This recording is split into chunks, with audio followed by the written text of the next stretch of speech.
Hello everyone, I am Hassan Bukhari. I am doing PhD from University of Zaragoza, Spain and University of Bordeaux, France. Here is my supervisor, Professor Esther Pollo, Dr. Carlos and Dr. Pozzi. So the title of my presentation is Serum Electrolyte Levels from the ECG and then its characterization, estimation, as well as arrhythmic risk prediction in chronic kidney disease patients. So here I am going to study the problem of hyperkalemia during chronic kidney disease. As chronic kidney disease affects around 13% of world population, it commonly present with hyperkalemia, that is elevated serum potassium levels. So a hyperkalemia increases the risk for ventricular arrhythmias and eventually sudden cardiac death. So normally ECG estimation of potassium at home would facilitate timely detection of hyperkalemia to provide life-saving treatment. Previous attempts has been proposed to estimate potassium by just single ECG repolarization markers which had a limited accuracy. So overview of my work.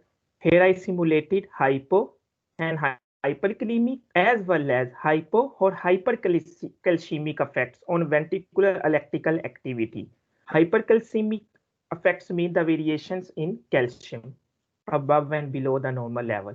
And then the signal processing of ECGs from end-stage renal disease patient under hemodialysis to characterize those effects in ECG repolarization and depolarization, and then non-invasive estimation of serum potassium as well as calcium from both T wave and QRS wave, and then finally arrhythmic risk prediction. So here I divided in different research projects. So the first project aim is to characterize T wave amplitude, duration, and morphology changes during hemodialysis and to investigate their relationship with serum electrolyte levels as well as heart rate. And specific objective is to characterize those T wave changes in response to potassium and calcium variation. And then modeling and simulation of electrolyte variation, that is potassium and calcium, and then comparison of simulated and real ECGs to ascertain underlying mechanisms. So here I have a cohort of end-stage renal disease patients undergoing hemodialysis from a hospital at Zaragoza. I have a 48-hour 12-lead ECG in which we have a blood sample at different time points, like K1 corresponds to at the start of hemodialysis around 5 minutes, then after 1 hour up to 48 hours. So basically what we are going to do here, we computed mean VAR T waves, which represent optimal averages in time and amplitude domains, which were calculated at each of the analyzed time points from first hour to 48 hours. So here, let's concentrate on just two figures, in which T waves in 2 minutes window for hour 1 and hour 2 were aligned, warped, and then averaged to compute mean warp T wave. Here black waveform show the 2 minutes T wave and the red one is the mean warp T wave. So after getting these mean warp T waves, basically we apply time warping analysis in which here we have blood samples for every hour and of course we have T waves at any point. Let's concentrate on the 2 points. So potassium and T waves supposed to be normal at the end of the hemodialysis session. So that's why we take it as a reference. So now we need to compare it with the one where potassium is not normal, like from hour 1, hour 2 or any hour. Let's say here we are going to compare it with the T wave at the hour 1. So here you can see we are going to compare and then we performed warping. That is, we are going to scratch it accordingly so that we would compute different parameters.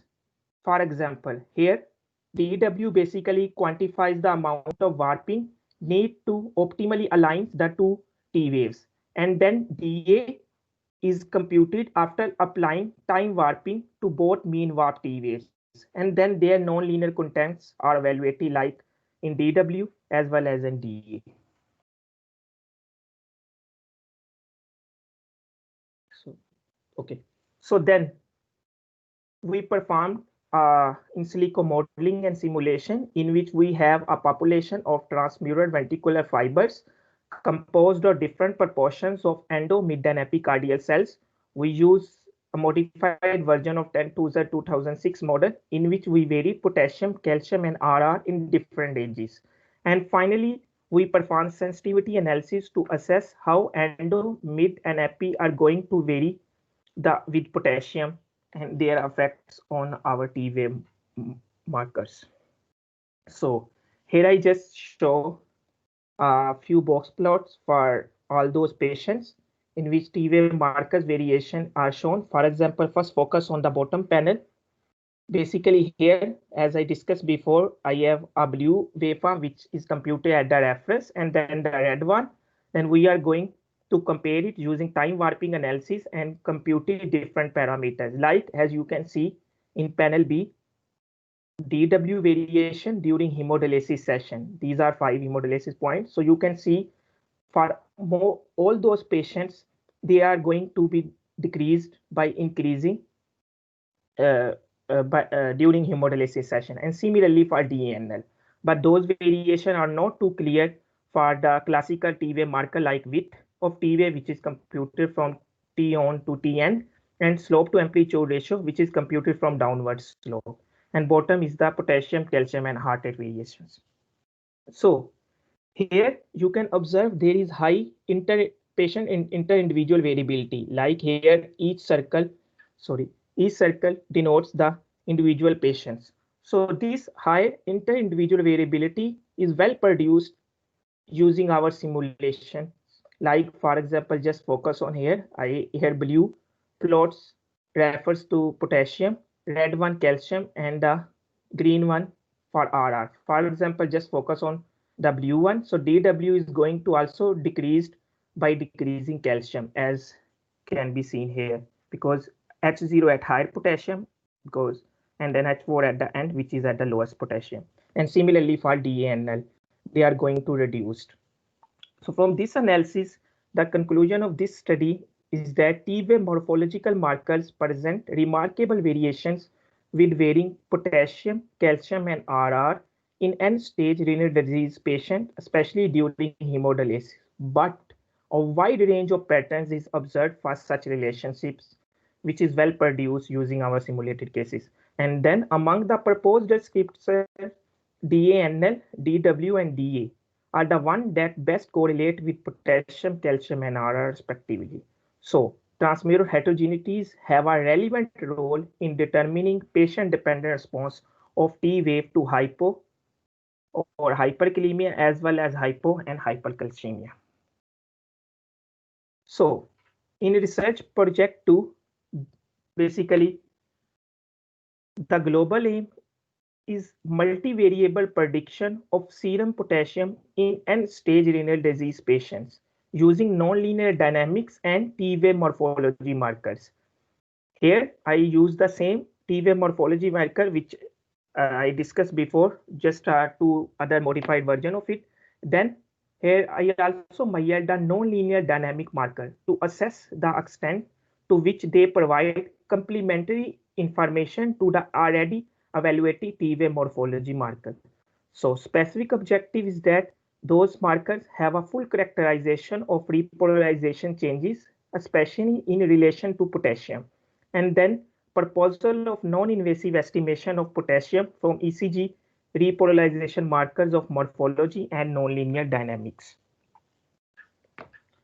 So here I discuss, I propose a nonlinear dynamic measure which we called divergence, which is a divergence index which represents the divergences of trajectories that start close to each other. Here basically I measured this psi index which quantify the nonlinear dynamics from a set of T waves around each hemodialysis point. Basically, we are going to analyze a set of T waves like from 2 minutes window around hemodialysis session. But here I just focus on the mean var T wave and then its subtracted version with respect to reference T wave for each of the hemodialysis point. Let's focus here. Here I have 3 different T waves from a particular patient at different hours. So here the psi index is computed, in which we have a series of T wave. Then we computed the reconstructed trajectory. Then by using their nearest neighbor, we computed the psi index based on the divergence value. So here I just show a few plots. Here fitted linear regression models show the relationship between this divergence, which is a psi index, and potassium in patients as well and in simulation. Each curve here refers to individual patient. Here each line refers to in simulated cases. So you can observe here the patient and simulation are going to reproduce the similar results, especially in patients. The divergence value is highest for the highest potassium value, that is for hyperkalemic stage, and similarly for simulatives. So these also has a high correlation with potassium both in patient and simulation. So after quantifying those effects, I performed sensitivity analysis. Sensitivity analysis basically is performed to assess how endo, mid, and epicardial layer are going to be varied, going to vary this divergence index at different potassium level. So you can see here that, for example, for potassium 7, sensitivity values above 100% for epicardial proportions means that 10% variation in epicardial proportion led to changes larger than 10% in this divergence index. So after quantifying all those things, here I use different approaches to estimate potassiums using univariate and multivariate regression models. In univariate, I consider this divergence index as well as time warping markers, and then in multivariable consider all both of them. So in all those approaches I just briefly discussed, here I have a 29 patient with 6 hemodialysis patient points. In approach A, I train 70% of patients and then tested for 30% and different combination. In approach B, I train it for 5 hemodialysis point for all the patient and test for 6 HD points and repeatedly for first and then estimate 6th. Okay. And then in approach entirely based on leave one out cross validation approach. In approach C, basically I trained all the patient except the last one, because last one is considered as a tested, and similarly second to the end and first is going to be tested, which is a leave one out approach. And in approach D, it is a patient specific approach in which I used for a particular patient, I train for 5 HD point and then the tested for 6th point. Here I just show a example for a particular patient for estimated and actual potassium. Here these dots are referred to all those cases. Black one is the actual potassium. So for example, in panel C, in which I use the multivariable analysis, you can see that those approaches are good enough for this analysis. Okay, so the conclusion of this study, T-wave morphology and nonlinear dynamic markers present remarkable variation with varying potassium in patients as well as half session, because here we also consider blood point during 48 hours. So among the proposed descriptors, this divergence and time morphing based index are the ones that best correlate with potassium. So high accuracy in predicting potassium based on ECG repolarization markers. So the last project, which is the research project 3, as I discussed in first 2 projects, I considered the T-wave morphology variations. But here in this research project, I consider the depolarization changes. It means in QRS wave. So global aim is the characterization of ECG depolarization changes in relation to variations in potassium and calcium, and then non-invasive estimation of serum potassium as well as calcium. And specific objective that QRS warping to characterize depolarization changes in relation to variations in potassium and calcium. And then ambulatory monitoring of serum potassium and calcium level in end-stage renal disease patient by combine both depolarization and repolarization morphology analysis. So what I did here, as I discussed in T-wave warping analysis, we took reference as well as T-wave from other hours. Similarly, in QRS wave, here I computed a mean watt QRS wave. And then, for example, blue one is the mean watt wave at the reference point. And then red one is the investigated waveform. And as you can see in here, we scratch it accordingly using time warping analysis and then computed all those markers which I discussed before for the time for the T wave analysis. So here I show some of the results for 29 patients during hemodialysis point. First, focus on the bottom panel as discussed before. Red one and blue one are going to be compared and scratch using time warping analysis to compute those time warping measures. For example, let's focus on just panel B. In panel B, I show the DW, which is a time warping in QRS wave. So you can see during hemodialysis, these variations are going to be reduced, and similarly for DANL, as these two are the ones which are highly correlated with potassium as well as with calcium. QRS width, which is a classical marker, which are computed from QRS on to QRS end, but they are not significantly varying during hemodialysis.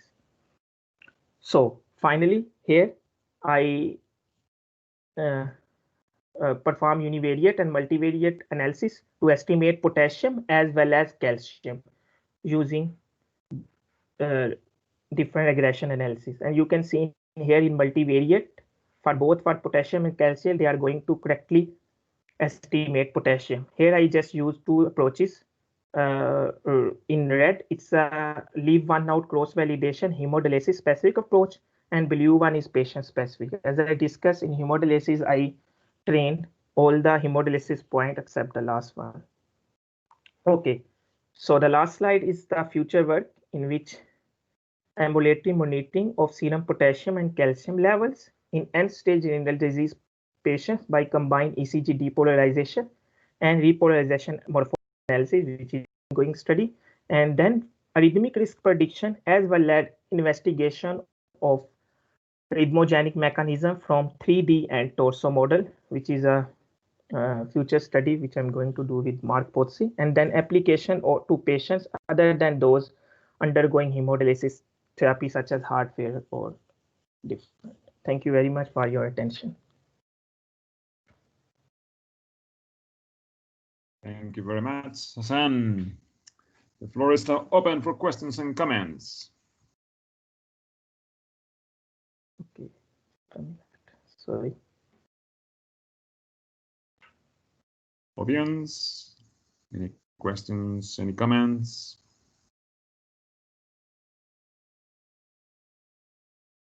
Right, if not, Hassan, I will make you a question. The time warping technique, it's something that I have tried to put my head on a couple of times, but I don't understand the guts of it. Can you give us an intuitive idea of what the time warping technique is doing?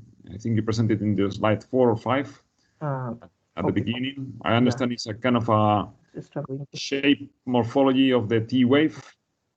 Okay, so first basically, Pablo, can you see my slides? Yeah.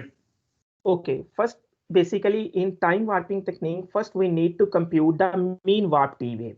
In mean warp T wave, like in red wave, which are going, for example, we took perform PCA analysis, then computed T waves from 2 minutes window. Let's focus on our one.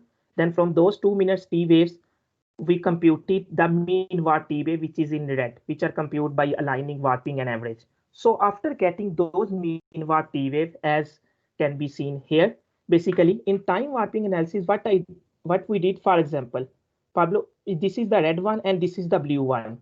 Okay, so they are going to basically here I think better explain. Can you see this figure? Yep. Okay, so they are going to main aim that this red one, which is the investigated one, and blue one is the reference one, they are going to fit accordingly with respect to reference one. So what we need to do basically in time warping, we need to scratch it. I mean, here going to expand it so that it could fit to the blue one. So how much we are going to basically scratch it with respect to blue one, this is the parameter we need to compute. For example, in time domain, it is a DW, which is a time domain warping parameters. For example, if we are going to scratch white, this red one to blue one, then we would get its positive value. How much this quantity, it depends on this value, but either positive or negative. If it is going to be wider, then positive. And if, for example, it red one would be here, so it would be going to scratch, so it would be a negative one. Similarly, for amplitude, here the amplitude is higher for the investigated T wave as compared to reference one. So we go in time warping, we need to shorten it so that it would fit accordingly to blue one. So when we are going to short it, then we would get a positive DA value. Of course, this factor would depend. Here it's 43.5. How much it is going to, if it is here, then this would be around 60 or 65. So it depends. But ultimate aim is to scratch it value. It's the ultimate aim. Then nonlinear is from those nonlinear differences. Maybe it is somehow clear. Yep. Pablo. Thank you very much.